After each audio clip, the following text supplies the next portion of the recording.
Hello everyone, in today's video I'll show you on how you can export Figma slides to Google Slides.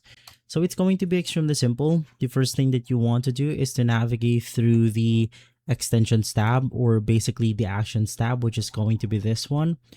Once inside, just search for the pitch black presentation, or it's going to be the pitch deck presentation studio. You want to click on plugins and widgets and select this option right here. Click run, and from there just wait for it to basically integrate within Figma.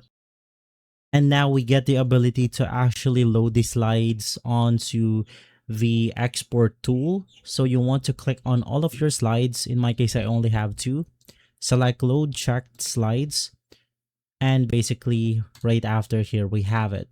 So the only thing left to do is to just click on the export button, and from there you have additional options that you can edit, and you could choose something like presentation apps. So in here we have PowerPoint, Google Slides, so on and so forth. So click Google Slides, export for Google Slides, and from there you should be good to go.